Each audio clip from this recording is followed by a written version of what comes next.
we go. Showtime. There we are. Hey, everyone. Welcome to, it took me a minute to think of the day, Saturday Night Live and Rambling with No, E-Train. I'm Clay. it's Tuesday. Tuesday. I'm sitting here. Yeah, like I say, it's been a hell of a day. Jeez. Um. All right. Well, thank y'all for watching. We appreciate you being with us. Sorry about that. So I can't remember the days of the week. There are worse sins. There are. And Melissa with hello, Melissa. Hello, Jane. Hello, Sky. Good to see y'all. I have no Melissa idea. with the balls. Not sure. That could be What's taken a lot of allowed? different ways. It looks like there's a racket there. I don't know. I don't Tennis? know. Been playing tennis? Don't know. A little mystery here. And then we've got Jane and Sky. Hi, everybody. Oh. I got it. I missed that today. What Captain does that have? Corey. Yeah, I Captain, remember Captain Corey, but I didn't follow it because terribly closely. because anytime that you said balls, he would just like die laughing, or that it was a thing. It was hilarious. Okay. Well, forgive me. That's out of my bailiwick. I was a little confused. Wasn't sure. That's all But right.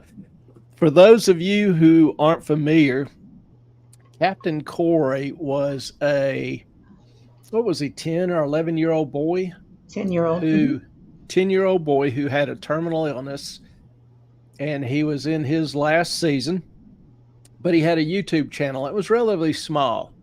And one night he mentioned that, somebody asked him what he wanted most in the world, and it was like to see or talk to Johnny Depp. Well, he wanted to be like a YouTube person. He wanted to get 100,000 He subscribers. That's right. That's right. He wanted to get 100,000 subscribers, and several of the LawTube channels, which some of y'all are refugees from, Law and Lumber, Ian's Runkle of the Bailey, Alita, Legal Bites, Emily, Alita, all the people. all the LawTube channels kind of jumped on board, and a lot of their subscribers, and that's how we came across him. Everybody was subscribing to his channel, and he jumped up. I forget to how many. And then Yeah, Melissa Johnny Depp. JD came through Make-A-Wish. Was it He through made. Make-A-Wish, or did he just hear about the internet? Or I think it was through Make a Wish, because that was his wish, was to get all these subscribers, and then because Captain Corey was a pirate, right? That's what he wore, the pirate hat, all the things. And so yeah, Johnny Depp did a few actual video message to Captain Corey, and FaceTimed him, I guess. And yeah, it was really cool to see. yeah, that was kind of the highlight. And Hmm. as you may expect, unfortunately, he passed away a few months later. I'm not A sure the year ago. exact timing.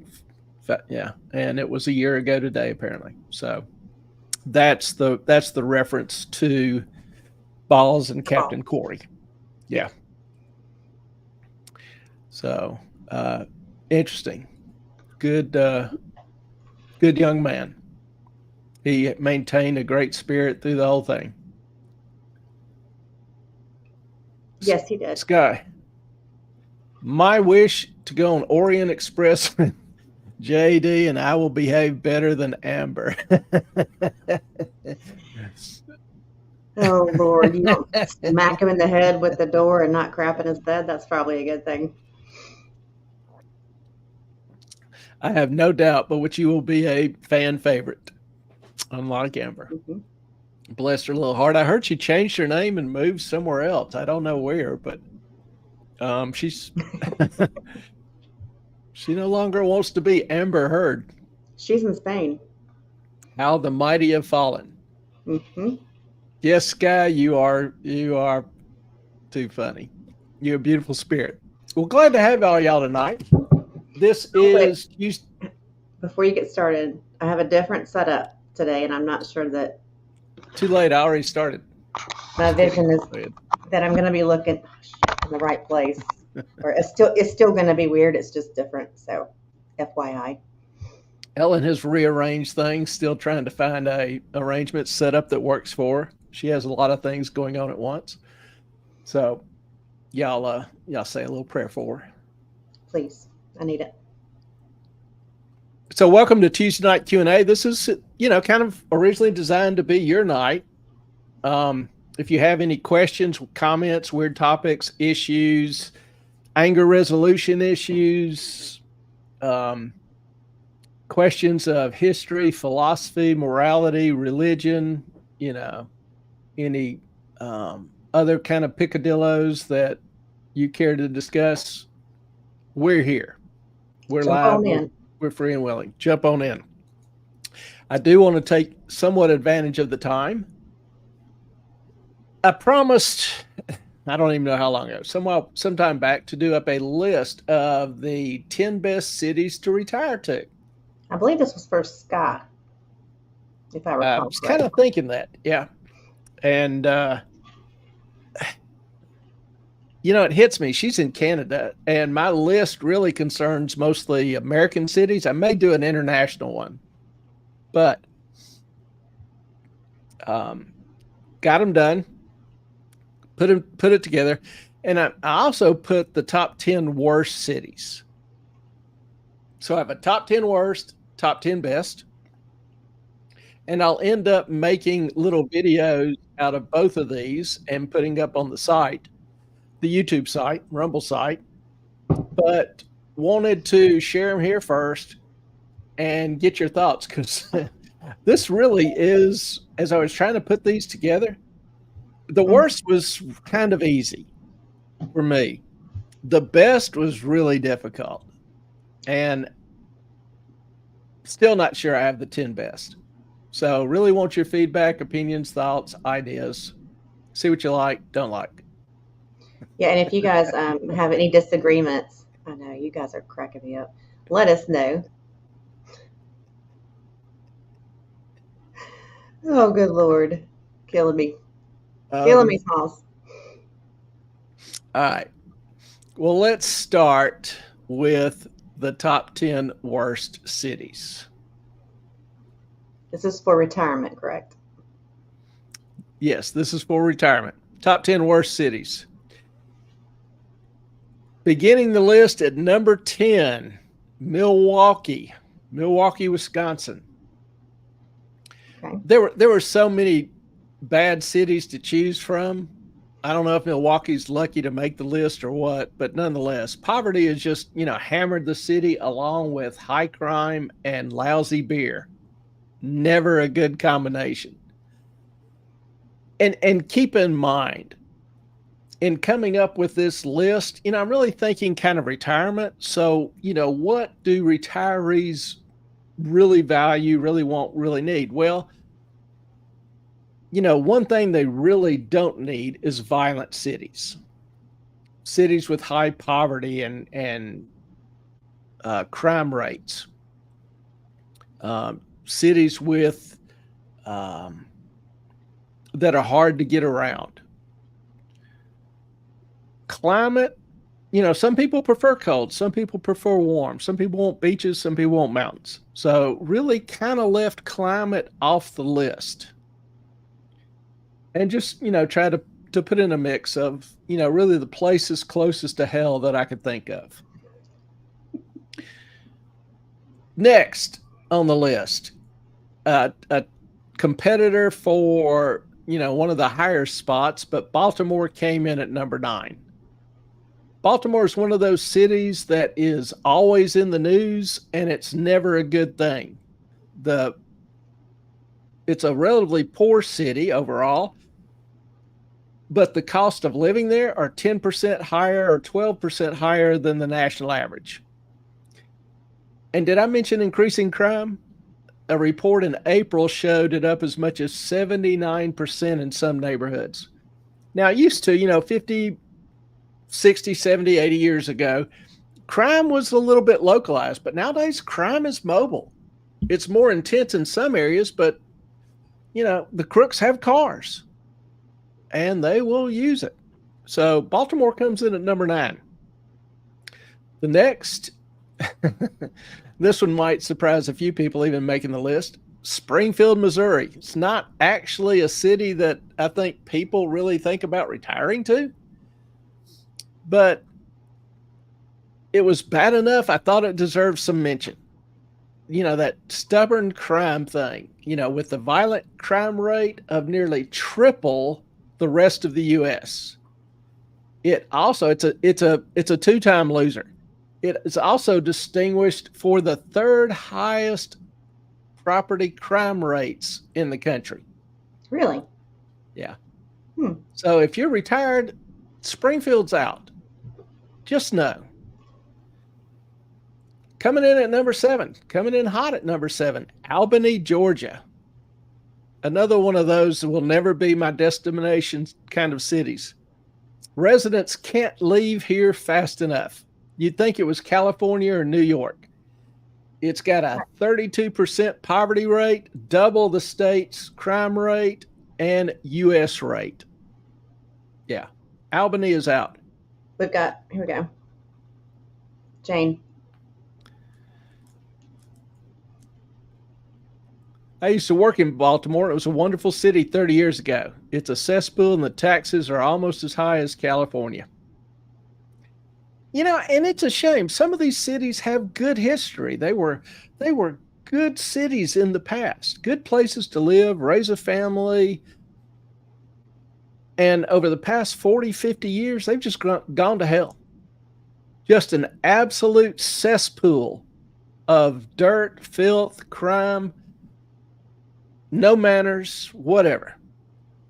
And if I live in a place, particularly if I retire, I would like people who are genuine and kind. And I know in all of these cities, you can find good people, kind people. But that's not the general attitude or approach that I found, from these cities when I was going through tons of cities trying to pick the top 10. All right. Next on the list after Albany comes in Wilmington, Delaware. Yes, Delaware. You've got a high cost of living combined with increasing poverty. Again, it's a bad combination. And the funny thing is, when I was going through the list of the best places to live, Wilmington, Delaware was on one of them. And I thought that was just kind of ironic. Let me tell you, I just drove close to Wilmington, Delaware this past week. I was coming back from Jane's. I mean, I didn't stop there. Wasn't a big deal. Stopped in Dover, Delaware, right? And I'm in line waiting to pay for like some of these pinwheel Caesar chicken things and a drink. And this woman comes up, steps right in front of me, slams her bag of ice on the counter. And I was like, are you kidding me? No. I mean, she clearly was highfalutin, no doubt. But I was just like, you got to be kidding me. Is this like how people act up here? There's no line. I mean, no offense to, Japanese or Chinese, but they don't do lines. That's fine. This woman was white American. I was a little mad. Yeah, manners are deteriorating all over. Courtesy, common sense, are in increasingly short supply. Imagine all the people they could try for bingo shenanigans with their RICO laws. Stay out of Georgia for sure. No kidding. Liberal policies have destroyed Delaware State. A lot of bad politics have ruined a lot of places. We may even talk about that a little later in the show. But I want to say ideas have consequences. And, I tell my students, be careful what you incentivize somebody to do, because you'll probably end up getting them to do it. It doesn't matter what your intentions were. It doesn't matter what your goals are. Only thing that matters are the actual consequences that people have to live with. And oftentimes when politicians are forming policy, they choose more the ones that sound good rather than the ones that work well or work better. All right. Next on the list at number 5, Cleveland. Ohio. Ohio. Yeah. It is not only the Browns that have sucked, the whole city does. How many people that live in these cities are going to be emailing me with some comments here or whatever? Cleveland has obviously, again, a high poverty rate. And, if you think of cities with high poverty rate, you think of, rundown conditions, poor maintenance, dirty streets. If they have, high poverty rates, you're probably going to see higher crime rates. People get frustrated when they're poor and lose hope. And, we're talking about politics. A lot of these ideas and policies, I won't say design, but it's been so damn consistent. A lot of these policies rob people of hope. They permanently lock them into poverty. Mm-hmm. And, once you lose hope, the next progression, I think, reasonably is to be angry. And so I don't blame them. I'm not blaming anybody. But I'm just talking about the practical realities as far as being a retiree. High jobless rates in Cleveland, high crime rates, has it all. It's one of the more dangerous cities in the U.S., quadruple the national crime rate. So if you're a retiree, I just don't think that's probably a good mix for you. Next, Memphis. Good old Memphis. Best thing Elvis ever did was get out of there.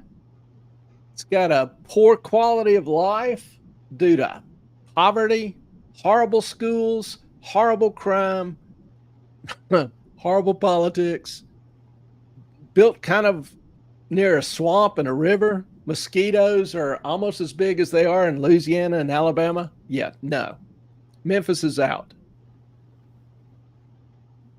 Coming in at number 3, St. Louis, second city in Missouri to make the list. But that makes it number 1 in Missouri as far as the worst place to live. It's got it all.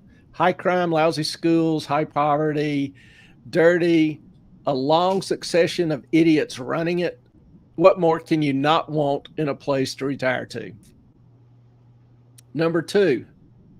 This one, to me, was almost an obvious choice. Flint, Michigan. I am curious because there are 2 places that I thought would be on this list and they're not. One of them may still be, but hold on. None. Let's finish and see. Okay. Flint, Michigan, second worst place to live in Michigan. 44% of the residents live below the poverty line. It's got crappy water that for some reason the government can't fix. It's got crappy winters. It's got even worse government actually than St. Louis, thinking about it. But anyway, it's moving on up in the rankings.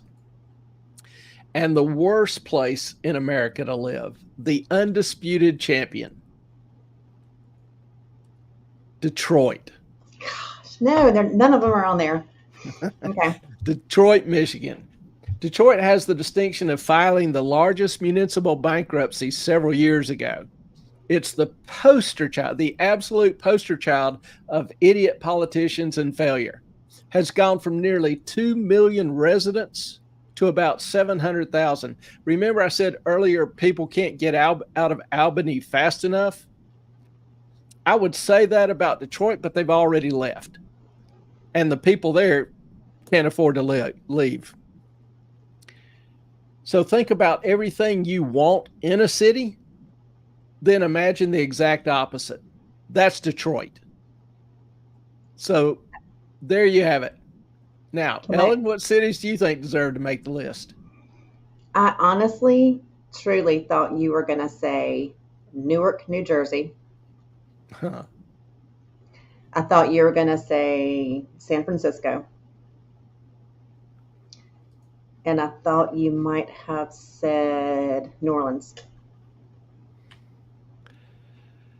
Some damn worthy candidates. I'm not going to lie. I tried. Um, Because I had not seen this list prior to just now. Yeah, but there are people who want to move to San Francisco. More are moving out than moving in the metropolitan area. You know, New Orleans, some of the Cajuns down there still love it. If you're a voodoo practitioner, home is where the heart is. And all the tourism down there and the Yeah. hurricane. Yeah. I mean, that place went to crap pretty quick. Living in a city that's built on a swamp and is below the sea level, that doesn't excite me. That certainly would be a great candidate. And what was the third one you mentioned? Newark. Yeah. New Jersey. Yeah. Like I say, there are tons of great candidates for this list, for the worst list. And it was relatively easy to come up with cities. Ranking them is a little bit ambiguous, but it's a shot. Jane, Ellen, how many mosquitoes were at my house? You can landscape to keep the mosquitoes away. We're going to take Jane down to New Orleans. Let her recommend some landscaping techniques down there. Some mosquito-ing. Yeah. Yeah, down there in the swamp and in the south, there are so many little, mud puddles and stagnant water holes and all. They are thick.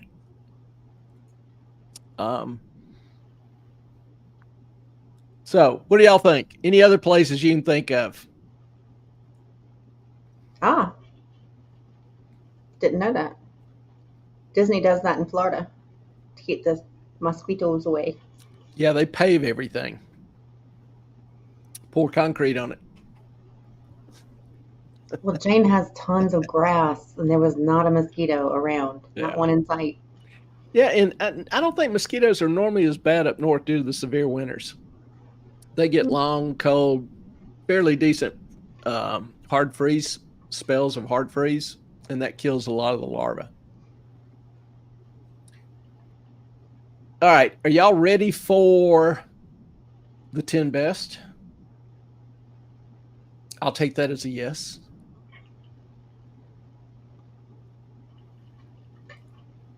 Ten best retirement cities. Hang on. Jane says, no, go to my sister's house. They're everywhere. Where's her sister's house? Down the road from hers. So her sister must live in southern Pennsylvania with all the swamps. It's like 6 miles away. You stop it.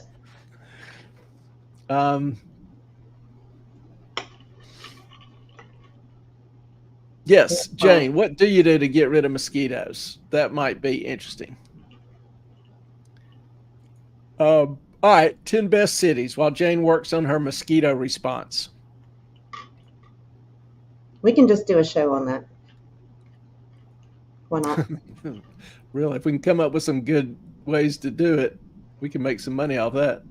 We know how to get rid of flies, but not mosquitoes. Even that's not perfect.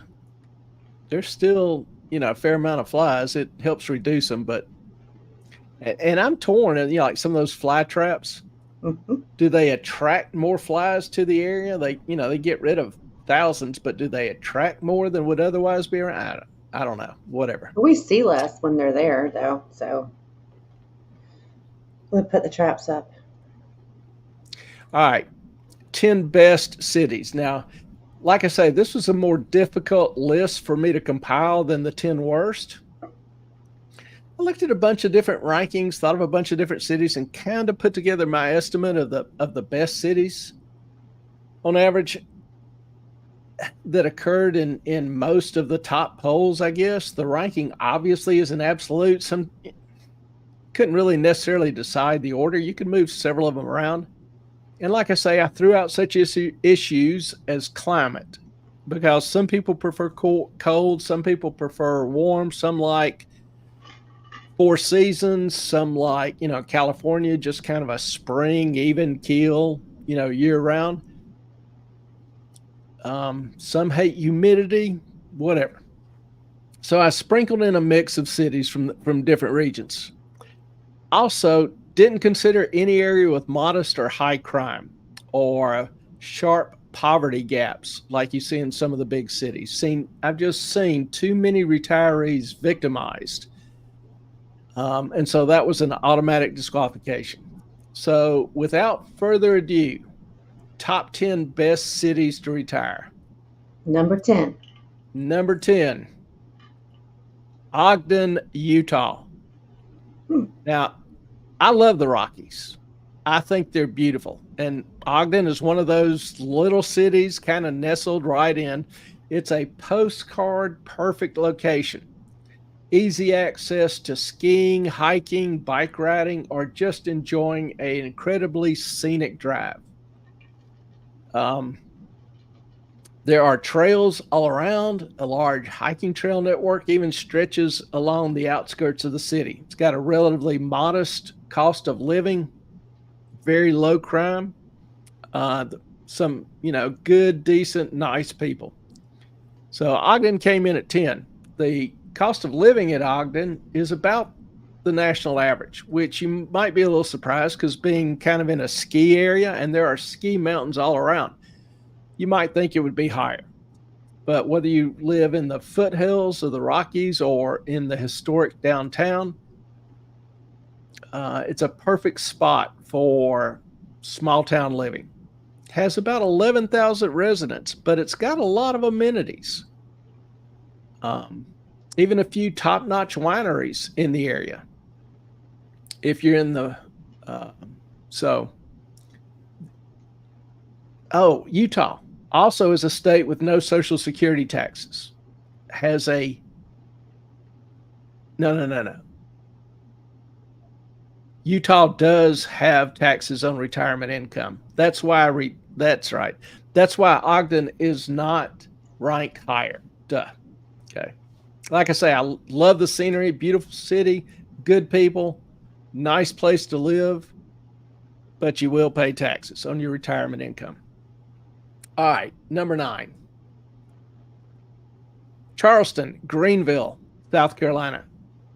I kind of, was trying to decide between these two, and so I just thought put them on both. One's in the mountains, one's at the beach. So take your pick. They're both great places to live, both with modest living cost, housing cost, beautiful scenery, and good food and shopping. Now, you can choose waterfalls or the pounding surf, whichever one you want.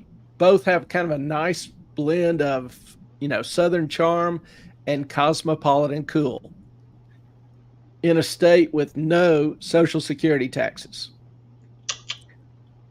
and a $10,000 deduction on your other retirement income. So, and if you're retired and on a fixed income and you're really just dependent on cost of living increases from Social Security, particularly at a time and an era when inflation is higher than these cost of living increases, not having to pay taxes can be a significant benefit to a lot of people. All right. Coming in at number 8, Fredericksburg, Texas. Not a town that probably a lot of you have heard of or familiar with. It's kind of nestled at the foothills area of Texas. It's a perfect spot, though, described as really a perfect spot for small town living. It's got, yes, ma'am. I didn't know Texas had mountains. Where? Uh, in the western part of the state. Closer to Alabama or Yeah, New Mexico, Arizona. oh, you said what? Sorry, I get Yeah, east and west mixed up. It's a thing. it's all right. If you're in the mood for city amenities, San Antonio's about an hour south. Now, the cost of living, Fredericksburg is on par with the U.S. average. I How looked close is? in, I'm sorry. How close is that to the border? I don't know exactly. Okay. Can you Google it for us? Yeah. Um, Give me a sec. you can expect to pay about $840 for a one-bedroom rental. Transportation costs are pretty low. There's also no state income tax. And, you know, Texas was a common and popular destination for retirees. And there were a number of cities picked out of the list. I mean, Dallas made some lists, et cetera, et cetera. Out of the list and reading descriptions about the different city, I felt like Fredericksburg was probably the most peaceful spot.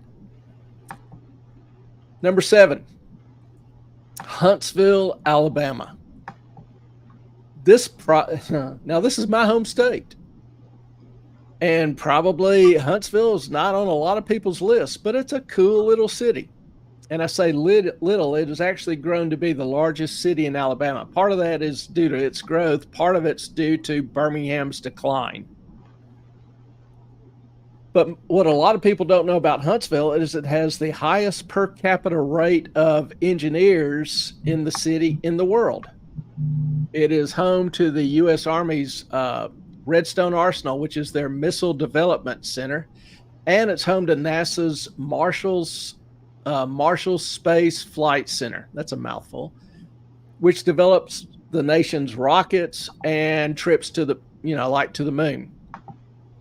Huntsville's located at the foot of the Appalachian Mountains, so it's not terribly mountainous, but you've got the scenery, the background. You've got, if you like trips to the mountains, that's close.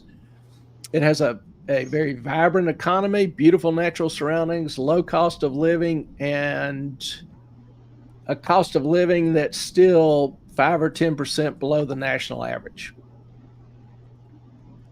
Number 6, this would be a place that I would strongly consider personally, is Casper, Wyoming.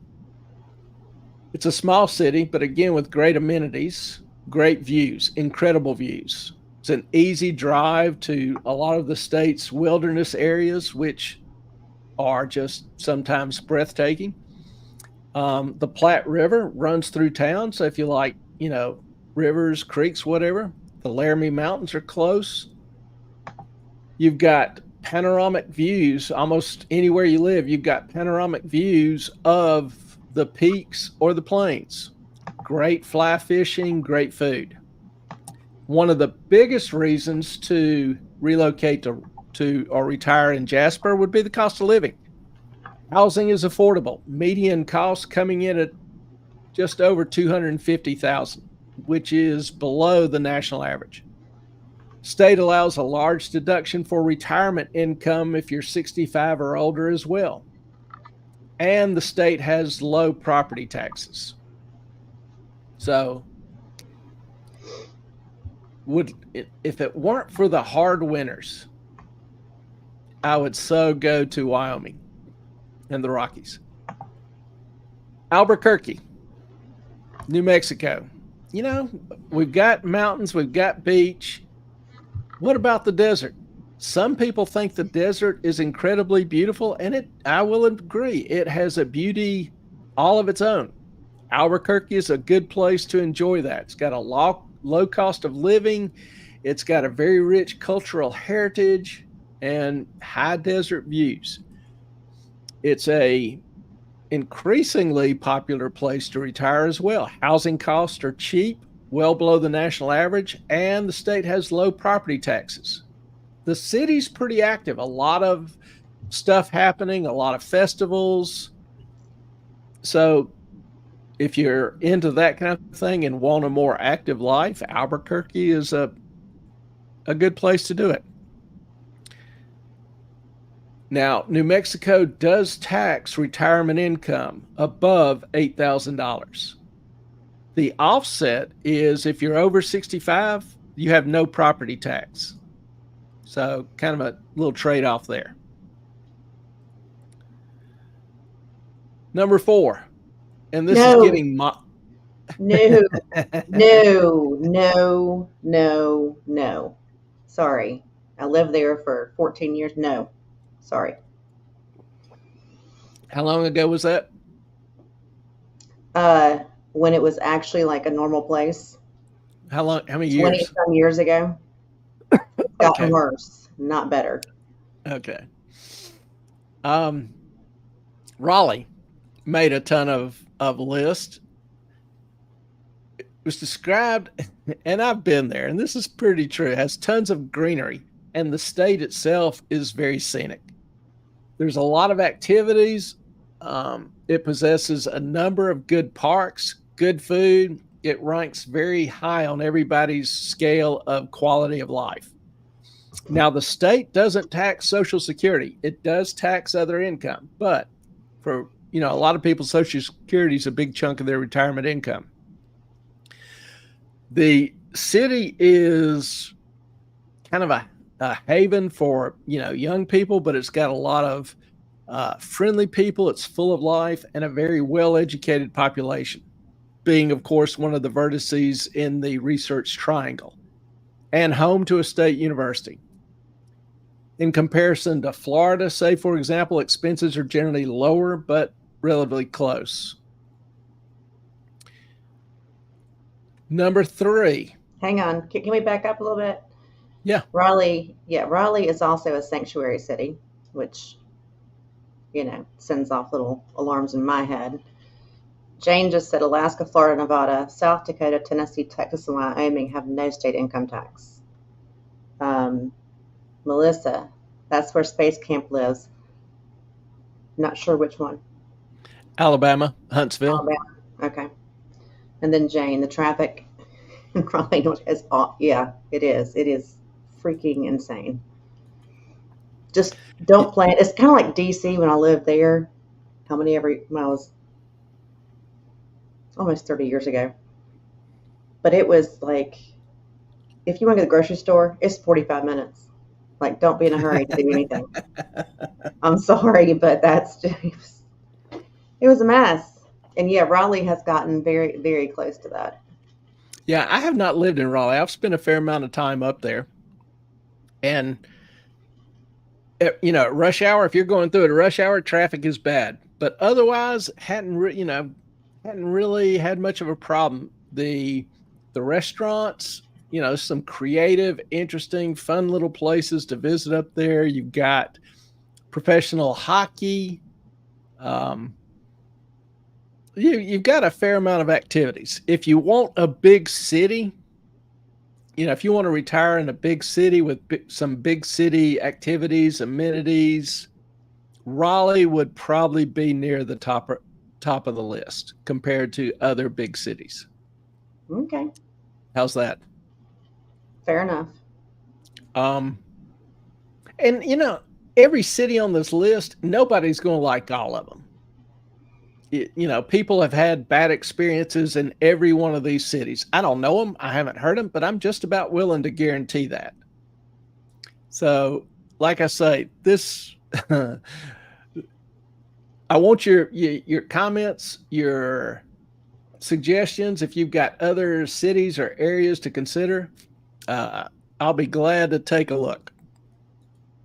Number 2 on the list would be, number 3 on the list would be Augusta and Savannah, Georgia. This is another one of those kind of ties. Couldn't decide between the two of them. In both of them kind of have a southern antebellum charm with some big city amenities. If you love moss-covered oak trees, a small town atmosphere, not a lot of traffic problems. If, that scares you out of Raleigh, Georgia doesn't tax Social Security, and other retirement income is taxed at a lower rate. Some beautiful architecture. So you're surrounded by history, which I enjoy, and beautiful parks, which I enjoy. And the Masters. And the Masters up in Augusta. Now, both contain tons of character and a certain ambiance. So they're affordable, good food, Southern hospitality kind of towns. Cost of living in both is probably 85% of the national average. All right, now number 2. Pensacola, Naples, Port St. Lucie, Florida. If you're a Florida fan, you'll probably be mad because I left off your favorite city. I mean, Melbourne and Tampa and several others. You know, some list had 6 different Florida cities. So I just took one south, one in the middle, and one in the Panhandle. It is, as a state, the #1 retirement destination in the U.S., or has been. I hesitated listing this high because of a practical reality that started to come to surface over the past year. And that is, with Florida's track record with hurricanes the past few years, a lot of people are unable to get homeowners insurance for their homes. It is gotten so expensive, and a lot of companies have pulled out. So a lot of people who wanted to retire there are now putting their houses up for sale and having to sell them because they simply can't afford the insurance. So if that's an issue or concern, that will throw Florida out. But it has been such a huge retirement destination. It still has cities listed, and I couldn't find a top 10 without several Florida cities. So I mean, the whole state, it's filled with retirees, nice stores, golf, fishing, the beach, no state income tax, good health care. It's got it all. Relatively calm atmosphere as long as there's not a hurricane. Yes. And they have one big advantage if you're into entertainment. Florida is the only place in the world where you can find the native Florida man. So if you want entertainment, Florida man. The what? You've never heard of Florida man? No. If you see somebody doing something generally insanely ridiculous around here in the South, we just say, "Oh, that's a Florida man." Like, if the guys ran around Miami and ate the face off somebody when he was on bath salts. No, like different. A guy will put his head in an alligator's mouth. Yeah. Okay. And you think that's a Florida man. Before you get to number 1, are you there yet? Yes. Okay. Go ahead. So Melissa said mint juleps. Yes, mint juleps. And Jamie said, I thought mint juleps was for the Kentucky Derby. It's both. We do those down here. It's a Southern kind of drink, but also a Kentucky Derby drink. So you're both right. Yes. Just wanted to settle that. I'm scared of what number 1's going to be. I'm terrified. Coming in hot. Last but not least, actually, because it is number 1 in the rankings, is, anybody have any guesses? The best place to retire to? I'm terrified. I don't know. Lancaster, Pennsylvania. What? What? What's wrong with you? When I was going through these lists, first time I saw Lancaster, first list I looked at had Lancaster number 1, and I was like, "What the hell? Who's the goob that put this together?" And then I go to another list. Lancaster's number 4. I go to another list. There's Lancaster. So I started reading about it. And, it is described consistently as a peaceful, small town charm, has accessible amenities. It's just consistently ranked as one of the best places to retire. It has low taxes, no state taxes on retirement benefits, whether it's Social Security, 401k, IRAs, wherever you're getting your income from, as long as it's a qualified retirement plan. It has one of the nation's oldest running farmers markets, a number of, theaters, live, performance kind of theaters, and you've got the Amish countryside as well. You're close to New York, Philly, Baltimore if you want the big city experience temporarily. But it's a safe, slow-paced life. Wasn't Baltimore on the list of cities that you definitely do not want to retire to? Yeah, but if you want to go visit, some of the historical museums there or whatever for the day or, whatever. Okay. Fair enough. The cost of living is lower than the national average by about, 5 or 10%. Home price is 2/3 the median price. So low home prices, low rent. It's just by all accounts, a good place to enjoy good people, enjoy 4 seasons and a good life. So there you have it. I will say I'm surprised. I'm not going to lie to you. I kind of am too. My visits this last week, Pennsylvania is beautiful. I mean, I'd only gone through like Pittsburgh and such. But no, like Jane said, her house is great. Her place is great. It's absolutely beautiful and peaceful and wonderful. And there's farming and all the things and cows and horses and all that. So yeah, I get it. I do. And like Melissa, my first reaction is, oh, dear Lord, no. Let me throw this up from Jeremy. Florida man is usually how the news stories begin and never ends well for the Florida man. There's a fair amount of truth in that. Now, where does that term come from, though? Like, it just always has been. Like, how did it get started? I'm so curious about this. I don't know. No one knows. I don't know the origin of it. I just am Googling it. There's a couple of videos out, the history of the Florida man meme.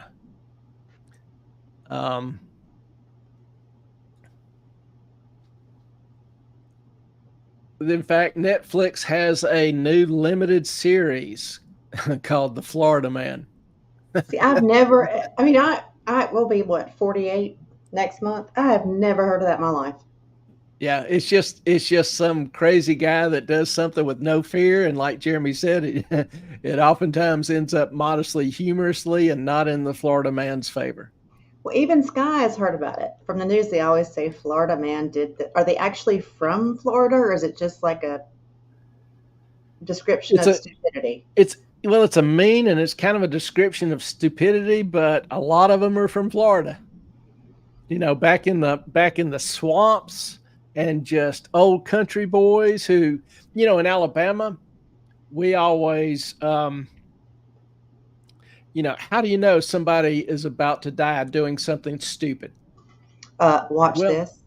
It's because right before they go, hey, y'all, watch this. Mm-hmm. So Florida has Florida man. Alabama has, hey, y'all, watch this. So just kind of a little euphemism. North Carolina has moved to Raleigh. Yeah. Boom, boom. That didn't go well. Never does. Melissa, obviously LA. Sorry, Melissa. Okay. LA just. I have a question. Okay. Your neighborhood, yes. The rest of LA, no. No, wait. I actually saw the mayor of West Hollywood. I think you sent it to me, Clay. I'm not sure. And he was talking about spaces that are more, what's the term he used? Racially and genderly Oh, open. yes. And I'm like, what does that mean? And the reporter kept asking him what it meant, and he couldn't answer it. So I'm so confused. What does that mean? I have no idea. What is a gender accessible space? What's a racially accessible space? I mean, this guy was just going on waxing poetic about it. He has Oh, a he gift, was. He was but just talking in never circles. I quite was could just like, point out a space which meets the criteria and one that, didn't, and why gender or race made a difference in it being accessible. I don't know. Anyway, but yeah, that was funny. But yes, Lancaster. yeah, And Lancaster's voted number one. Melissa, I will give LA earnestly serious consideration to make the list. But I'm thinking the chances are slim. Mm-hmm. Yeah, I just, State taxes, isn't the crime increasing out there? Crowded, smog. the taxes, the cost of living is ridiculous. Yeah. We love you, Melissa, but It's got some cool parts, and it's got some very, very, very cool people. especially one. Yeah, especially one. But for most people, retiring in LA would not be their destination city. Florida's big on having televised trials, and you can see all the stupidity. Like I say, free entertainment. Heck yeah. See, even our Canadian knows about Florida, man. I know I said that earlier. I was just like, I don't even know what the heck's going on here. I've never heard of it. Of course, I don't watch the news at all. Yeah. I watch alternative news. LA is a great place to visit. There's a lot of places in California that are. I used to love to visit San Francisco. Still kind of a beautiful scenic area. The city's kind of taken a turn for the worse, but it's a beautiful state. Yeah, it is. Yes, Jane. Oh, what? What do we do? Melissa, I have to see what you're talking about. This is Boys Town, and has long been a safe space for people LGBTQ+. Yeah, I mean, that's great, but I was just like, I just want to understand. I'm just like, I'm just so confused. I'm so confused. Jane, where I live, it's one of the lowest crime rates in the nation. I believe it. Yeah. I left, I think, my car unlocked the whole time I was there. I mean, it just didn't seem to be a need to lock Your it. whole sense, your whole attitude toward life changes when you're in that kind of environment. I remember, growing up, we never had to lock the doors. I could stay out on, if I didn't have school or summer's nights, till like 9 o'clock. It was dark, and all of us kids were, playing kick the can somewhere or over at somebody's house. You can't do that now. Most people would not feel comfortable having their kids run around after dark. Most kids don't even play together in the neighborhood as much anymore. So anyway. And Jane, well, that's the top. Hang on. You're good at Jane's as long as you don't start on a little walkabout in her yard. She knows what I'm talking about. The rest of us don't. I know. She has some like deer alarms. And Evelyn decided to go sit on the back 40 and went past the tiny house, and I was like, oh shit, I am waking up everyone within a 10-mile radius right now. It was very loud and very bright. I'm sure they're probably used to it and probably have deer alarms of their own. Yeah, but it was me. It was not a deer. I think the deer have already learned, but the Ellen did not learn. She learned quickly. Ellen learned quickly. Yeah. There you go. Parents never locked their house or cars until about 15 years ago. Do they live in LA? But yeah, it seems like a lot of places in the country started changing. 20, 15 years ago, somewhere around that time. Don't ask me why. But these early 90s, most everybody was pretty chill, and I lived all around, And she's from Pennsylvania. in a number of places in the country. And it's just got a whole different vibe now, particularly in several of the major cities. Out in the country, I think it may be very similar or much the same as it was. But, the majority of the population now lives in big cities. And for good or for bad, that's something to consider. So, what other cities do you think deserve to make the list? It was a wild Ellen sighting. You were a wild animal. My daughter and son used to say, it's a wild mommy sighting. I don't know why they did, though. Mm-hmm. I'll hush.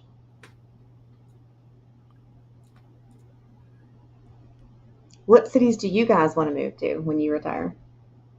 Yeah, do y'all have any plans or preferences so far? Or, okay, town or township or whichever. Doesn't have to be a city, just an area or a place or a something. A something. A something. A state, a township. There's all kinds of different, right? Yeah, and I saw somebody trying to explain the difference between a city and a town. I'm not sure what it is. I didn't bother to continue to watch, but now that you mention that. Cornwall for a few months of the year. England. There you go. Israel. Israel would be cool. Zyklon Yakov. I would love, I'm thinking if it's anywhere in the world, I might have to do a top 10 places worldwide. I dearly love northern Italy, up in Tuscany and around Florence there. is awesome. Yeah, great history, architecture, beautiful countryside, extreme peace, great, incredible food. When I travel Italy, every night I eat dinner, I'm thinking this is the best meal I ever had. The next night, another dinner, I'm thinking this is the best meal I ever had. And the gelato, they actually, I don't know why we can't make gelato, but nonetheless. Croatia, Slovenia, loved the countryside and the people there. Hungary and Romania, extremely good people, some beautiful country, some great history, some beautiful old cities. Jane, Lugano, Switzerland would have to be on the list. Problem with the Swiss is I don't think they really want a whole lot of immigrants setting up residence, and the cost of living is pretty high. So beautiful area, nestled there in the Alps, beautiful area. A lot of places I love to visit, Norway, Sweden, but just too cold for me. Scotland, I love. But again, the cold, the rain, the countryside is incredibly beautiful. I feel at home there. It's just beautiful, but for me, I'm kind of done with the cold. Yeah, Switzerland is awesome though. Absolutely beautiful. And yes, East Tennessee, heck yeah, I'm with you there. Yeah. We're going to delete that one because don't want anybody seeing that. What? Getting any ideas. Oh, exactly. Are you deleting it? No. No, he doesn't want anybody to go there. but yeah, Switzerland is It's gorgeous. would be gorgeous if you could afford it. Now, also, you know, a lot of the Healthcare, houses, healthcare a is lot of the nothing there. houses in well, it is. It's just you pay even stupider taxes than you do here, so you're paying Well, for it. maybe, yeah. And also, you True. got to keep in mind a lot of the services over there aren't available that they are here, and they don't do the research or development that we do here. They kind of free ride off of ours. So, We make such good decisions. yeah, and the end of life care is not as good. They just don't, and that's where a lot of our money goes, is to the end of life care. You may spend $1 million keeping somebody alive another 6 months. True. So, all right, I'm gonna take my 1 hour quick break. Issue. Let you do this for a minute so I can go do my things. Okay. All right. Now, oftentimes on the show, I'll encourage people to email with comments, questions, whatever, and I get some and enjoy them. Let's see, Jane has a comment here. Let me throw this up. My second choice would be Hodonin, Czech Republic. It's where my mom's people are from. My great-grandfather was an engineer that designed the hydroelectric plant there. You know, I love a lot of the area in Eastern Europe. I mentioned Romania, Hungary, you know, Czechoslovakia would be in there. I'm leading a consulting team that has a gig in Prague. Be another 2 years there, so I'll travel out there some. You know, and I guess it depends on your taste. I love old Europe. I love the architecture. I love the care and concern that they put into design, the thought. You know, that's why I love Frank Lloyd Wright, American architect, because he believed that environment shaped attitude. And so when he designed a house, he also designed every piece of furniture and its position in that house. And when you bought one of his houses, you had to agree not to move anything. And he maintained the right to go into his house, to visit a house he had designed, go in and make sure nothing had been moved. If it had been moved, he would reposition it back to where he designed it. Kind of an eccentric, but kind of a cool dude. Some of his houses like Falling Water. I would buy that in a heartbeat. But good. Just absolutely beautiful. But I love architecture. So Eastern Europe is full of architecture. It's full of history. I love history. You know, particularly, you know, medieval era. The great masters, whatever, I could go on, but beautiful, just beautiful ambiance and good people, which is important, I think, to everybody, but it's something that if I'm going to move to an area, I want people that are warm, friendly, helpful, kind, you know, considerate. And that's why probably I'm not a big city person anymore. Everybody gets so caught up in the hustle bustle and getting by, and, you know, so used to bumping into people, you don't say, you know, manners and courtesies kind of decline. So I think when I was doing up the list, maybe some of my biases came through, because I want a peaceful place. I want a kind of a nice, easy pace, and, you know, good people that I know, sit down and talk to, and share a nice scotch and cigar with. But email. Got an email concerning checking into one of my comments. A while back, I mentioned that I thought energy, you know, and uranium stocks had a very bright future. And so they decided to check into this and see if it would be a profitable investment. So, long story short, they said I was correct, which made me smile. After, they checked the facts, looked into it, they said I was correct, which made me smile. But what really made me happy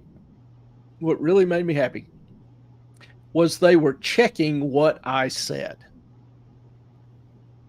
Understand, I don't want anybody to just blindly accept what I say. I am happy, proud, thrilled with anyone who goes out, does their own research, and checks, verifies, or even finds some fault with something I said. And I talk and teach for a living. I say a ton of things, and sometimes maybe I get too cliff notey.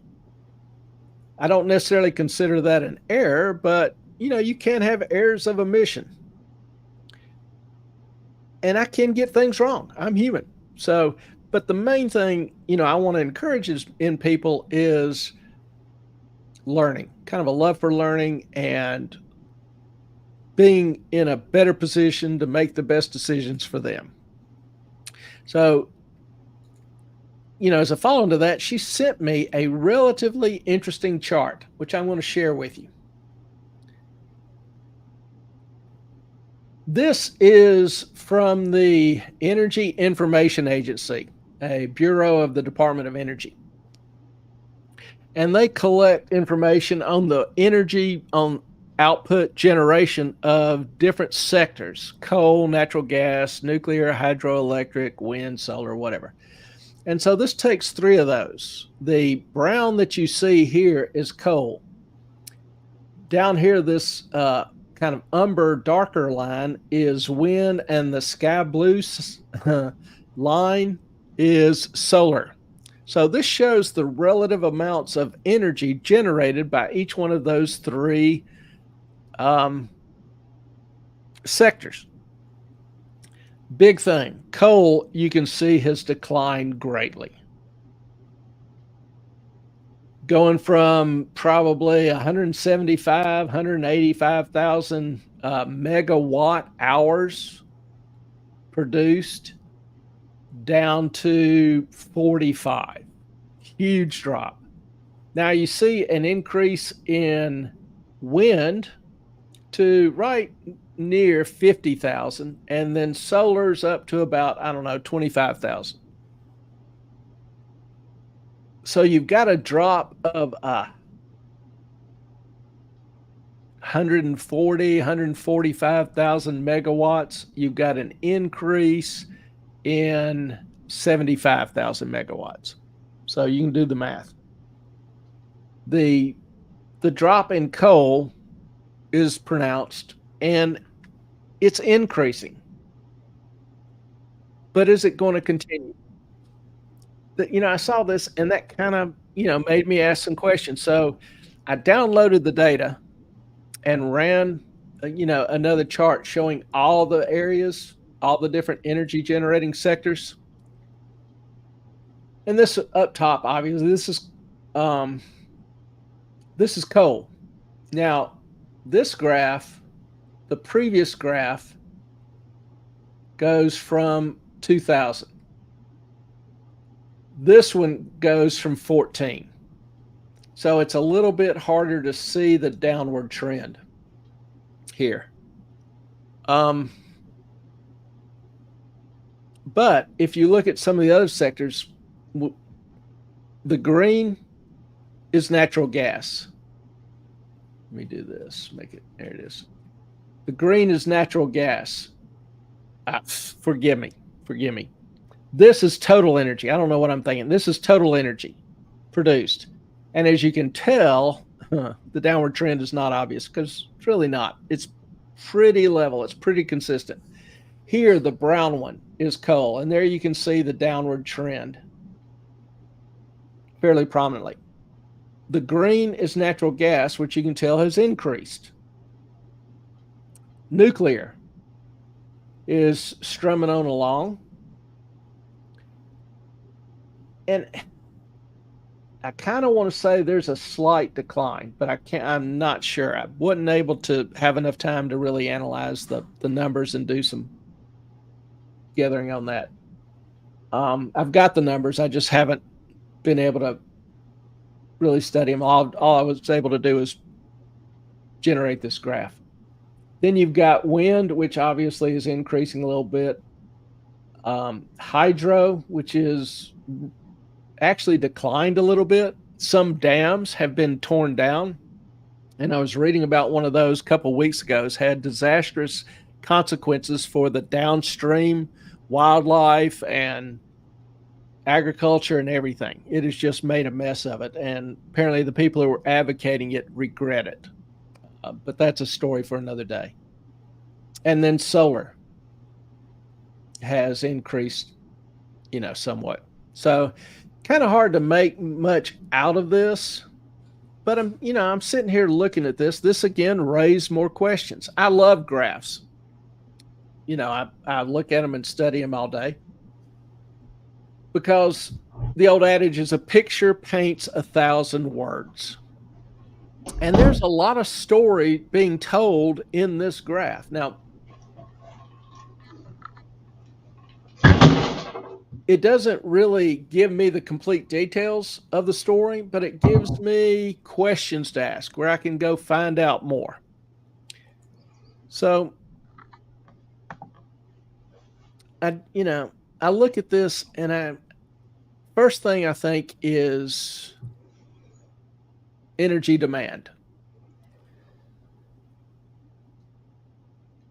Energy production has been relatively flat. With the population growing, with demand for electricity going, you've got all the EVs are out on the road.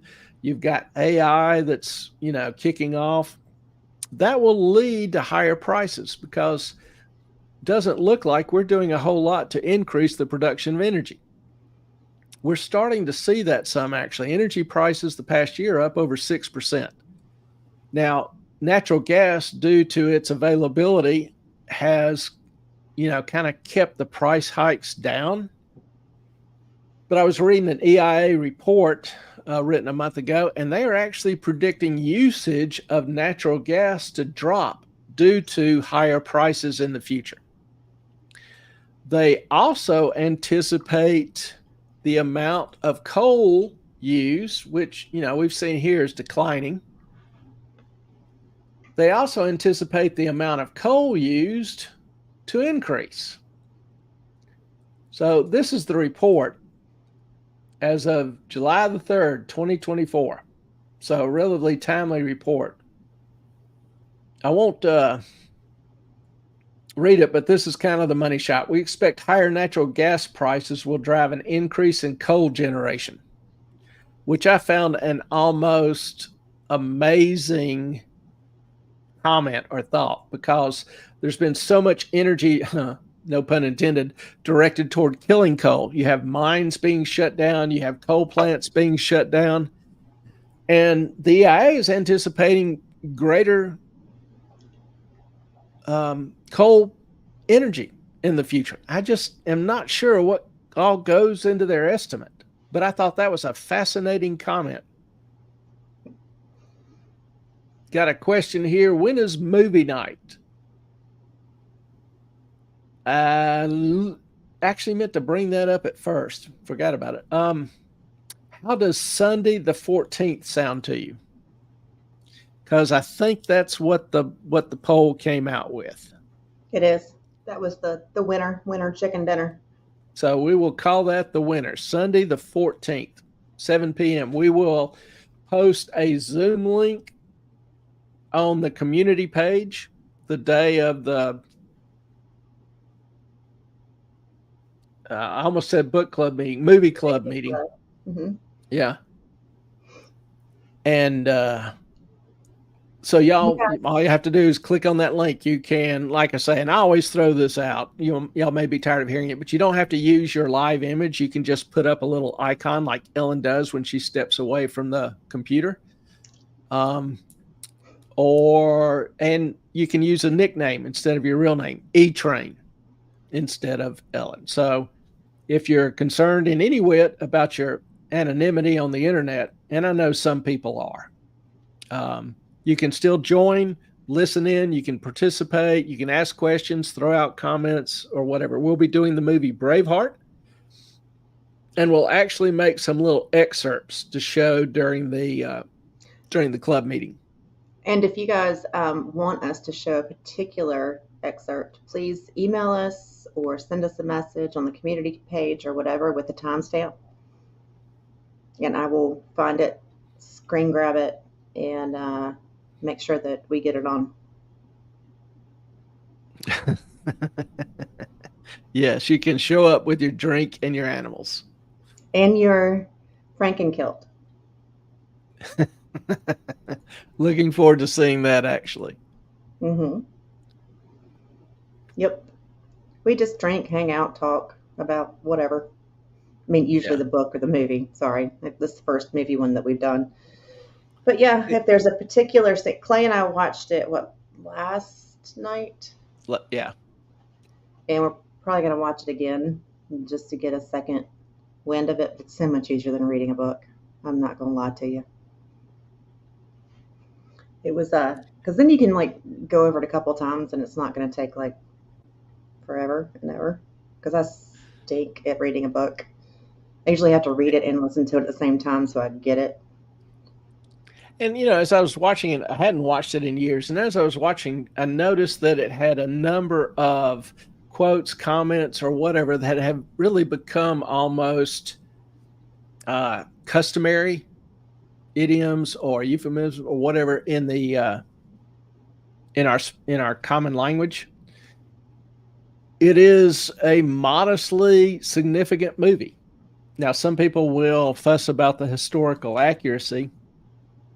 And obviously, any movie that Hollywood makes, they'll take some liberties, and they have to fill in some.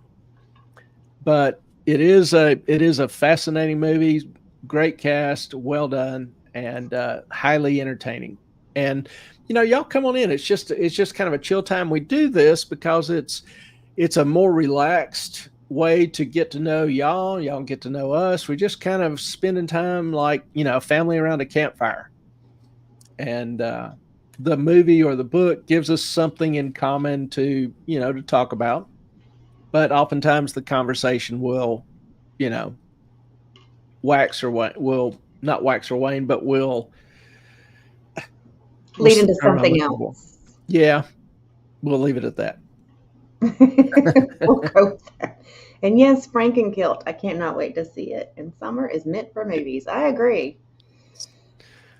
Yeah, I think. I was going to say, too bad we don't have, like an outdoor arena to watch the movie. I'm thinking for the next one, I'm going to insist upon Mr. Megorium's Wonder Emporium. What? Mr. Megorium's Wonder Emporium. It's a great movie. We'll vote. It's a fun movie. It's magical. That's always good for summer. All right. On energy, a lot of people don't understand what's coming down the pipe with regards to energy demand, for example. Think about AI, just AI. A single chat GPT search takes 17 times more energy than a Google search. Now, a lot of companies are building what are known as data centers. These are going to be like huge centers, warehouses where all these massive AI processors and computers will be housed. And I read an article on the BBC about one in Ireland.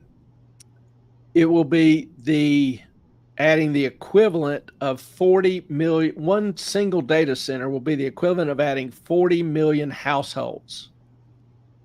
So imagine each data center going up, adding the energy demand of 40 million households to the U.S. grid.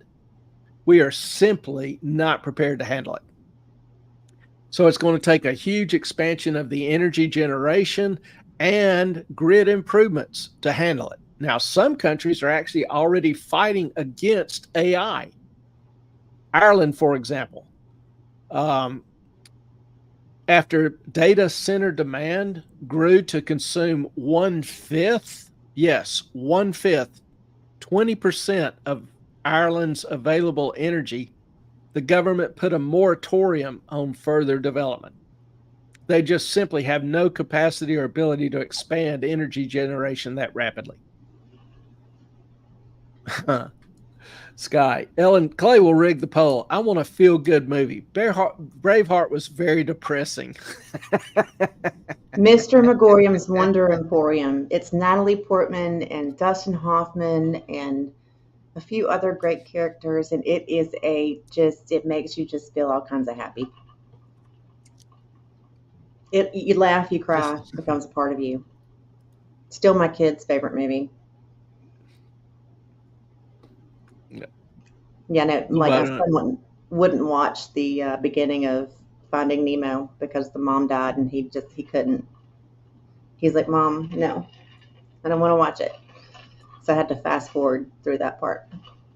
Yeah, all Disney movies start out sad. That's how they hook you. Well, my son didn't want to watch that part because he wanted his mama to live. He was like, I don't want to watch that. But Mr. Megorium's Wonder Emporium, it is magical. All right, so some of this got me to thinking about nuclear energy. And if you look at the graph, it looks like there's a slight downward trend in nuclear energy. Gotta admit, didn't know a whole lot about nukes, still don't, but been doing some digging and share what I found. The average plants in the U.S. are 43 years old. Many have been decommissioned over the past 10 years, and only one's come online the past 10 years. The Vogtle plants in Georgia, which were years behind schedule and billions over cost. And when I talk about billions over cost, they were anticipated to cost $10 billion. They ended up costing $30 billion. So if we look at nuclear, plant construction, you can see it was all done in the 70s and 80s and then tailed off greatly. You have Watts Bar, which is a Tennessee Valley plant, and then the Vogtle plant done in 23. So, and this is not net nuclear capability plants in existence or capability. Okay. This is just when, the plants were open, when the reactors were open. So it was kind of a little depressing to me thinking about the decommissioning rate was about to spike because the plants have a license for 40 years, granted by the Atomic Energy Commission. And, I was thinking that license was tied to their expected life. So decommissioning of nuclear plants was about to spike. But not so fast, my friend. According to a series of papers I was going through from MIT, there's a lot of work being done on extending the life of nuclear plants, which is apparently very doable and far, far cheaper than a new plant or a new reactor. In fact, some partially completed plants are now even being looked at for completion, such as the Palisades plant in Michigan. The 40-year licensing has no relationship whatsoever to their expected life or ability to run. A lot of the equipment or the equipment that they use, like water pumps, and power boards and whatever, can be replaced, maintained or replaced. So with the structures, the concrete, whatever, the main structures, they can last 80 years or beyond. Work is being done to extend them to the lives to 100 years. So, there's even work being done on restarting decommissioned plants. Is that and y'all will love this. Yeah, well, y'all will love this. Consolidated, I don't know if that rings a bell, but this probably will. Consolidated Power is considering restarting 3 Mile Island. Reactor 1. What? The one that didn't burn down, didn't melt down.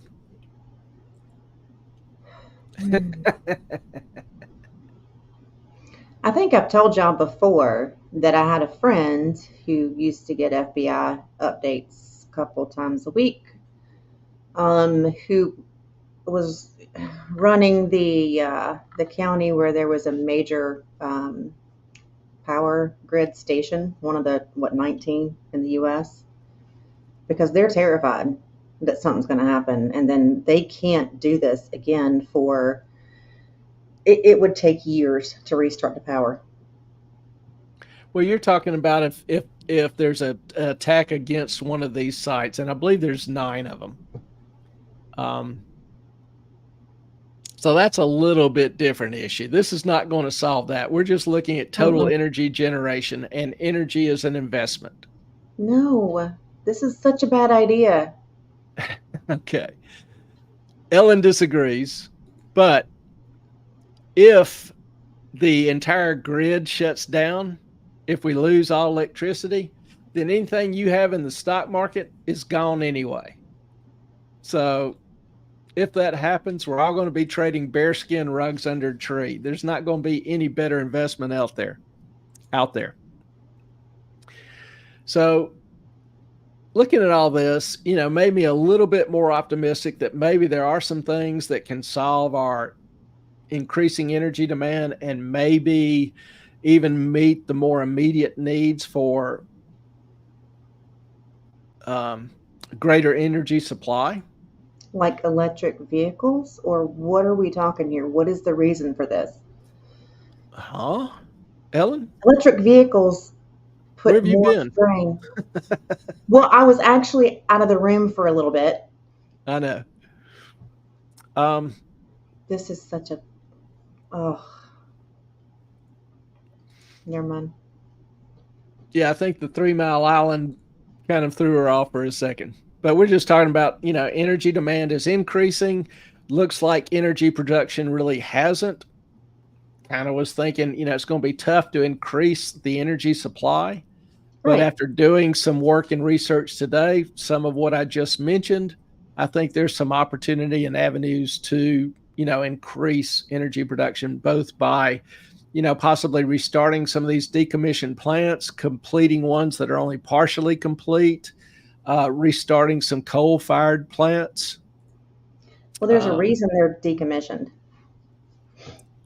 Well, natural gas got so cheap, some of them were closed just because the natural gas was cheaper. So those would be relatively easy to restart. You realize there's this pipeline? Huh? There was this pipeline we had that went through Ohio. Keystone? What about it? Well, that would have been helpful. Okay. Would have made oil maybe a little bit more available to refineries, and oil is used in generating energy. Mm-hmm. But yeah, the main thing is we need new plants, and plants, particularly getting the environmental and regulatory approval, that alone can take a decade. Mm-hmm. So going through the courts, the huge expense, a decade just to get approval. And then you have to, bid it out, process that'll take some time, and then start construction. So you're looking at a 20-year project, 25-year project to start a new nuclear plant from scratch. That's why nobody's started one. But there are some other options out there, and that was good to see. And the EPA regulations are so ridiculous. They are. They kill a lot of new development. Mm-hmm. And, we don't want unbounded development. We don't want things that are hurting, destroying the environment, or parts of the environment that we love and want to protect. But some of it's gotten to be ridiculous. Like there are times where the EPA has declared a, 10 by 20 foot sinkhole to be a wetlands area. Really?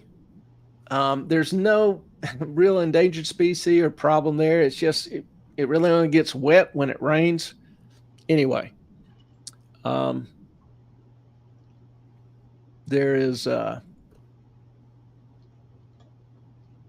has to be some happy medium. A couple other things. We talk about banks a lot. Melissa, Let me see. Clay, Melissa. But now with the death of Chevron,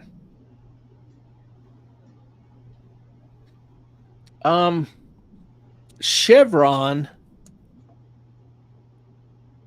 restricts regulatory agencies from making regulations they were not authorized to make.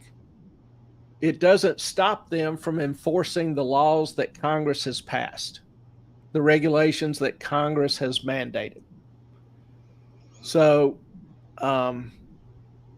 that's how, for example, like I think I gave some examples last time where the Federal Communications Commission had wanted to regulate emissions. Well, where the hell does the FCC get the authority from Congress to regulate emissions? They don't. But they just took it upon themselves and thought that would be a good idea and decided doing it. That's what Chevron addresses. Kind of an unchecked expansion of regulatory authority. Congress is still free to pass laws. EPA still has authority to, protect and maintain water standards, that kind of thing. So I hope, and we'll see how it works out, but I hope Chevron is kind of a move toward, like, the regulatory agencies could pass any regulation they want without any regard to the consequences. They didn't have to do any study. They didn't have to meet any standard or any criteria. They didn't have to analyze the impact on businesses or people or on the community. Just, some regulator thought this would be a good idea. He could just impose the rule. I don't think that's more the role of a tyrant, not a regulator. And so hopefully Chevron will bring that kind of back into balance to where the regulatory agencies do what they were commissioned to do, not beyond that. If there's another need, they can bring the issue to Congress, and Congress can grant them the authority or the power if so needed. Banking. We've talked about banking a lot, and the FCC just, as a month ago, issued their quarterly banking profile. Well, was talking with somebody earlier this week, and they were thinking, banks are fine. Government's not worried. Why should I be worried? Well, this is one of the two main regulatory authorities over banking in the country. So let's see kind of what they say. Now here you'll see net income. Looks like net income rose significantly. Well, maybe that does mean that banks are out of it. Can you blow that chart up a little bit? It's hard to see. Well, yeah, you don't need the details. It's just you can see this last bar is significantly more than the previous quarters. So bank net income increased. And here's what the FDIC says. A large decline in non-interest expense, primarily due to lower expense related to special assessment and lower goodwill write-downs, coupled with higher non-interest, lower blah, blah, blah, blah, blah. Okay, most of that may not mean much to you, but this chart breaks down the details a little bit more. And I'll open this one in a new tab. Thank you. This shows their net income increase for the quarter. Increased 79%, and you think, hot damn, banks are okay. They're making money again. Well, how the hell did banks make this money? That's all in this side of the graph. And if you'll notice, their interest income, which is their main source of income, dropped nearly 2%. Their non-interest income rose 15%. And you're thinking, hot damn, good. Well, wait a minute. Where do banks get their non-interest income from? They get it from fees. Well, what fees does a bank charge you as a customer? Account fees, overdraft fees, you name it. There's a million of them. Late fees, yes. So when a bank sees a sharp jump in its fees, it's because more people are late or overdrawn. That's not a good sign. Nope. Then non-interest expense. The FDIC was, kind of bragging on this, talking about, hey, we've lowered our fees. So that's a non-interest expense to the bank. So the FCC, by lowering its fees, its special assessments, well, that increased the bank's income. And then securities gains and losses, small amount there. Banks would buy short-term securities, and then, remember the teeter-totter, they're securities, they're buying bonds or mortgages, kind of act the same way. Remember the teeter-totter, as interest rates rise, price of the bonds fall. Interest rates fall, price of the bonds rise. Well, interest rates dropped there for a few months, and banks sold some of these short-term securities, made a tad bit of money. But the biggest thing are the fees and the drop in assessments. So does that sound like to you that banks are in good shape?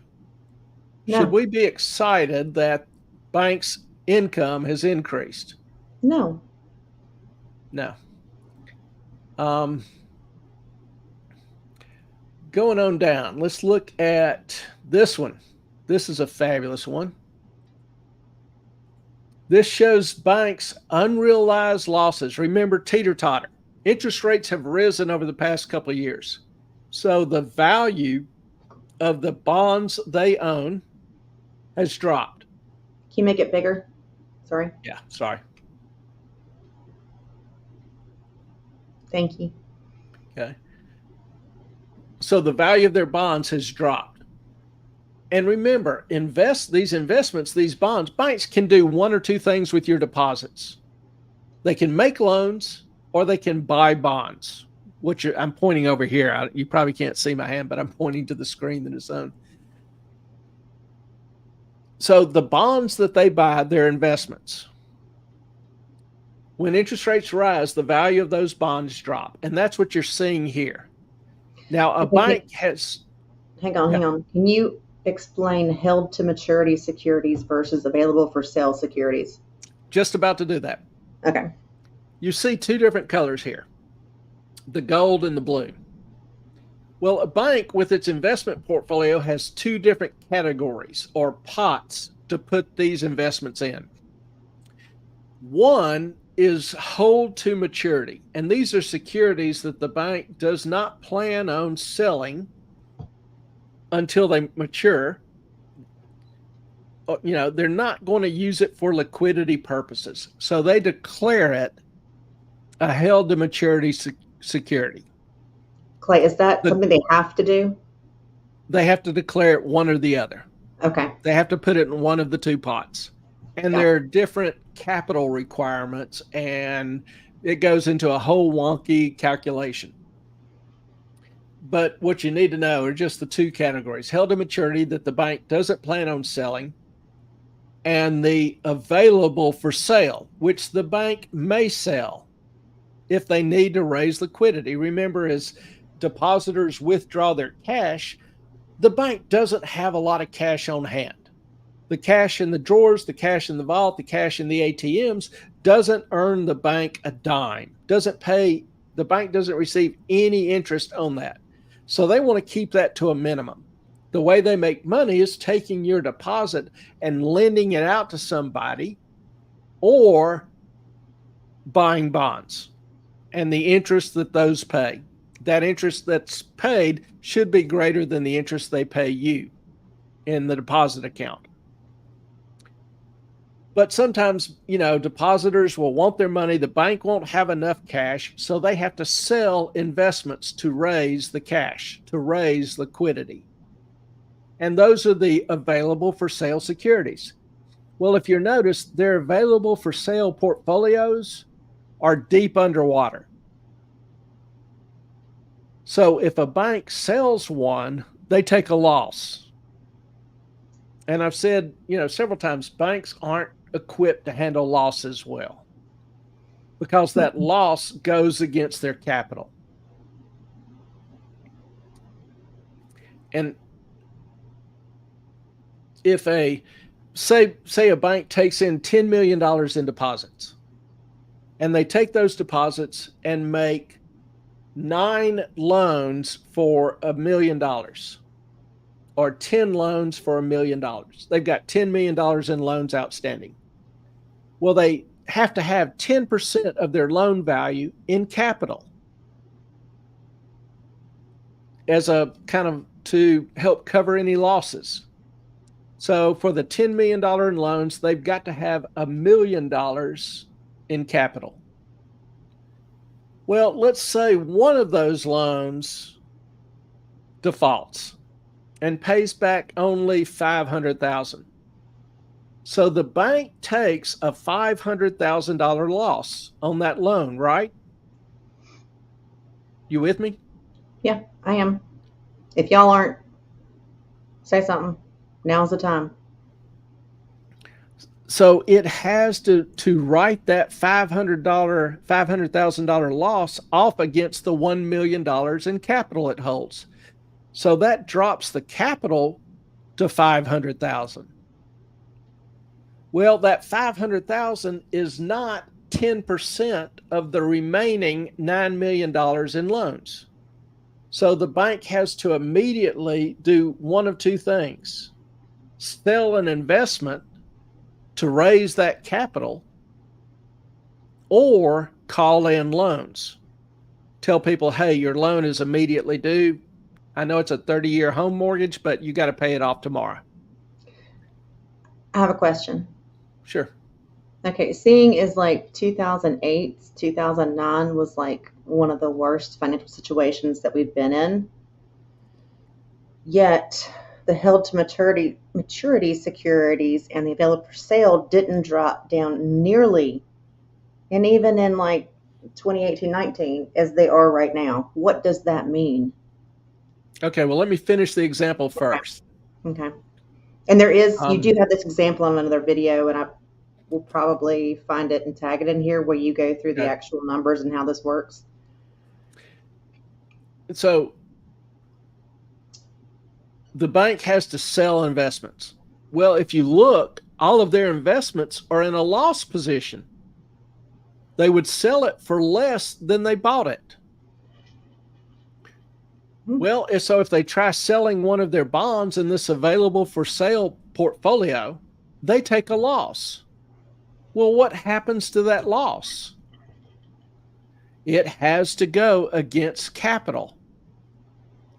So the more they sell, the more they lose. The more they lose, the more they have to sell.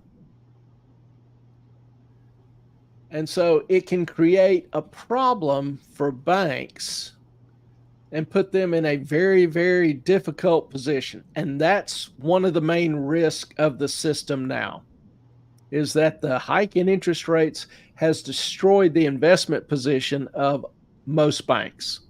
And that's what the FDIC is pointing out. If you go back to that chart for a sec. Okay. Yeah. Blow it up a little bit. It seems like the percentage of held to maturity securities is way more. Yeah, regulations and capital requirements and all that has changed.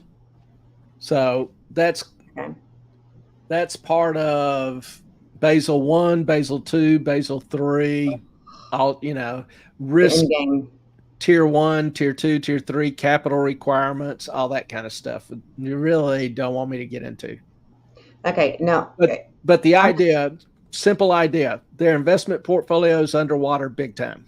Okay, so so on the left side of the graph, it's in billions. You don't see anywhere since 2000, well, before 2008, I assume, where either the available or the blue or the beige, I guess you'd call that, goes above 150 billion. And you don't see anywhere until 2022 where it drops below 75 billion and in the negative. What's going on?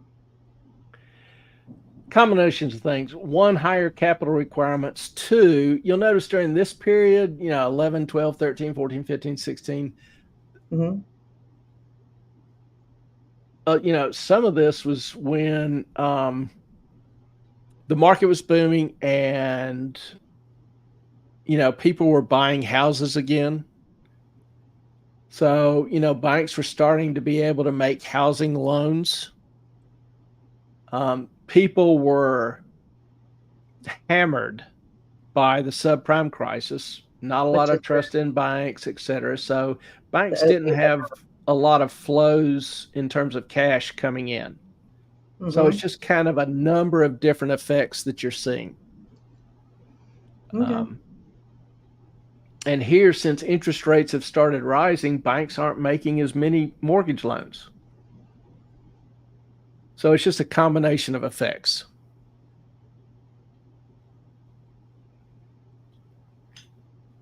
Here's another one. Quarterly change in loan balances. All you need to see is this downward trend, and it's starting to get negative. Quarterly change. So loan balances are declining, and they even started having a smaller loan portfolio. Banks make their money off loans ultimately. If they aren't making loans, they generally aren't doing as well. So are you seeing the point? You look at this loan past due and non-accrual. This is kind of the rate of late payments and defaults. And you see some interesting trends here. Starting in 23, all of them are up, with the banks with assets over 250 million, which is your large regional banks, CRE, getting hammered. They're back to literally subprime crisis era rates. Does that look like a good thing for banks? Anyway, so the idea is that, yes, banks are in trouble. The bank crisis is not over. Last thing on the list is this graph. And this is the FDIC's own account of the number of problem banks or troubled banks. And you can tell during COVID that number soared. But you'll notice here it's starting to increase again. It is back to basically a 2014 level. And, after the subprime crisis, banks continued at a high failure rate for 2010, 11, 12, 13, 14. There were still 8, 9, 10 banks a month closing during this time. So you see this, increasing, nearly doubling over the past year. There's still some risk, still some huge risk out there for banks. So for those who think maybe the banking crisis is past, maybe it will. But this also could be the lull, the quiet before the storm kind of deal as well, too. If things start going south, banks will go south quickly. Any questions? Mm-hmm. And Sky, do you really think I would rig a poll?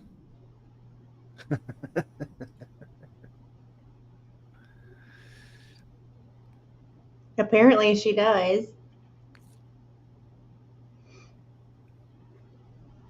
Only for y'all's benefit and welfare. I'm from the government. I'm here to help you. Oh, God, don't even go there.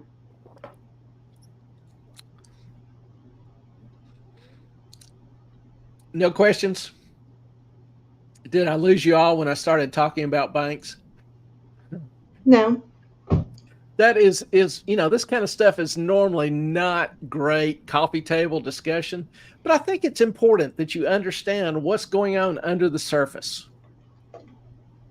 That yes, there are still some severe risk out there. And so how can I point it out best? I could tell you there's some severe risk, or I could actually show you what I base that comment on. So you got to give some happy news because all this is very depressing. Why do you think they call economics the dismal science? Moffat, you got to have something happy. Come on. Happy news. Braveheart, one of the greatest movies in history, is going to be the topic of discussion. Moffat. Sky. You understand. We love you. Sky, no, I know. Sky, if you ever do a stand-up routine, you let me know. I'll be in attendance. That we are going to do the cooking, I hope. The cellar cooking on Saturday. And we have got lots and lots and lots and lots of food things we need to add to actually Clay, the Amazon thing. Because Jane eats like 11 things. She has found ways to. I mean, I never felt like I was missing anything at her house. She was great. I mean, great at finding the foods, and Clay has bought quite a few of them, and I think he's even kind of impressed. Haven't you had like the cocoa and the chocolate chips? Yep. I hadn't had the chocolate chip, but the cocoa was good. See? So we can help you with that too. I will have a whole list of things that are really good for you that taste yum yum, by the way. And the cocoa is really good, Jane. It is. It really is. I'll probably go enjoy one after the show, actually, as a nightcap. We will have all that. Hits on my stand up and my. Oh, you make me laugh, Sky. Yes, he did. He actually did it. It was good. I didn't really know what to expect. Jane sent with Ellen a package of Dandelion coffee. And it's kind of like instant coffee. Pull out a spoon, put it in hot water.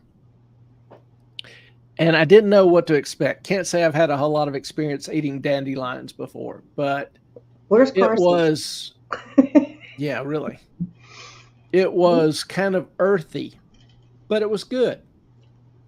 It was, I don't know how really to describe the flavors. It's not like anything else I've tried, but it was, if I drink a beer, which I'm not a beer dude, I'll drink Guinness. You've done that. Okay. Yeah.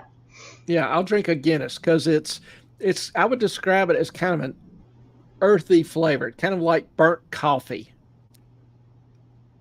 And dandelion was the closest thing I could think of to that.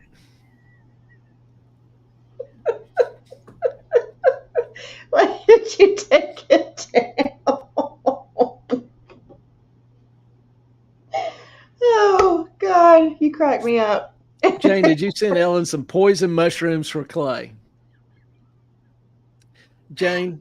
Sorry. I mean, Sky, just know, I'm very careful about what I eat.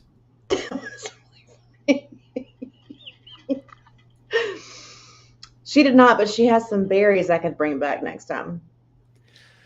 Back to coffee, dandelion. It's really good for you.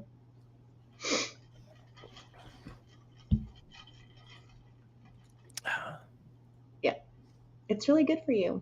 The dandelion coffee. That's what they say.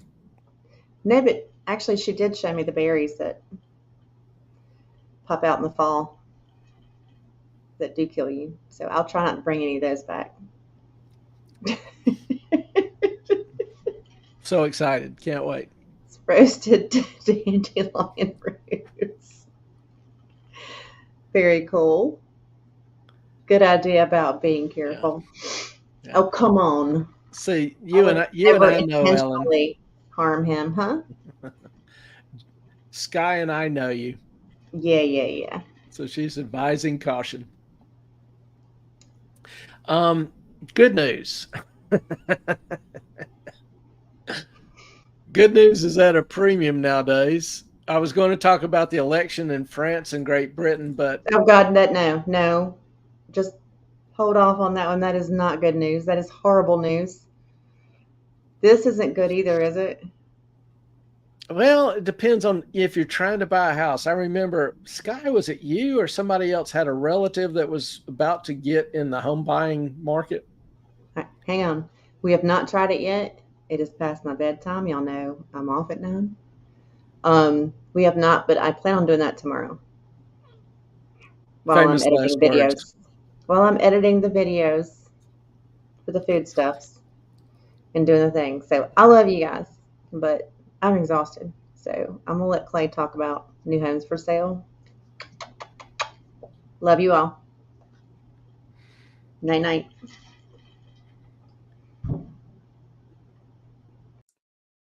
For those of you with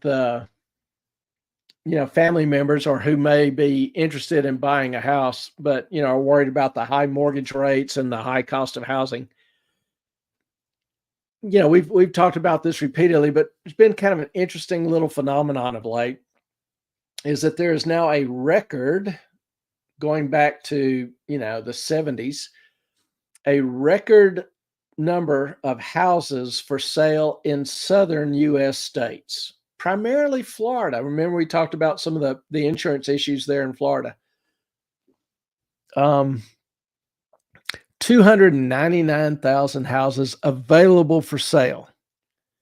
This is even higher than 2006, a year before the housing market crash began.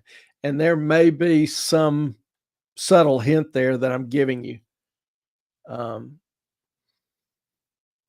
In addition, new home sales have dropped below pre-pandemic levels. And I don't know that I can necessarily consider this happy news, but if you're looking for drops in housing prices, we just saw this past month huge construction layoffs. Construction is a broad signal of the economy, and cuts of this size are surprising. I don't know how well you can see it, but the little red circles, here's the COVID drop, and here was a drop in 2017, and I'm trying to remember the circumstances of that. I forget. But you can tell how it spiked during the subprime crisis and remained relatively high. So, a 1 month increase, highly unusual, very abnormal. If it is sustained for 2 months, there's a severe problem at that level. This quite possibly is a clear indication that employment has peaked and is now rolling over. Unemployment will continue to increase. No construction. Well, that simply means there's no buying of lumber, of steel, durable goods, no brick, no tile, no copper, no HVAC, no roofing. You don't have the transportation to move all these materials around. You don't have the people selling it. The implications are deep and far reaching. So that could be another indicator that housing prices are probably going to come down, because you'll continue to see supply increasing. As people get financially stressed, they have to put their house on the market. Now, is that good news? Can't really honestly describe that as such. But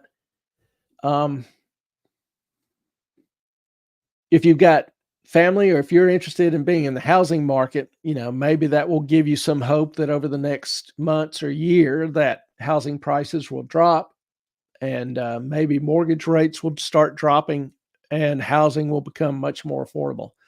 I talked about this a year ago when some of the Gen Zers were complaining that they'll never own a house. Everything that goes up, asset price wise, always falls. And this housing prices will fall. I don't know how far. I don't know how fast. It'll probably be pretty fast. I don't know when. I don't know how far. I don't know when. But it's going to happen. So for those of you maybe in the market, hope that helps. Anybody have any questions? We've run a little bit past the time. And I got to admit, I've been slammed today. I'm a little bit pooped. If you do have some other questions, comments that you think of later, email me, moffatonmoney@gmail.com, or Twitter, moffatonmoney. Please don't forget to like, subscribe if you're not. Share the link with your friends, family, relatives, your politicians, complete strangers. You can launch an email campaign. Just spam the same list that the Nigerian uncles use. But seriously, we really appreciate y'all's support. We appreciate y'all being here. We enjoy our time with you. And, we just love our little family. Hope y'all have a good week ahead. We'll look forward to seeing you Saturday and Sunday. Don't forget, I believe, Sunday is the 14th. So we'll have back-to-back shows. We'll have the regular Saturday Night Live, and then we'll have the book club on Sunday evening. So hope you all can join us for that. Don't forget, the link will be in the community comments on YouTube. So thank you all once again. Our time is up. We thank you for yours. Good night. Blessing to you.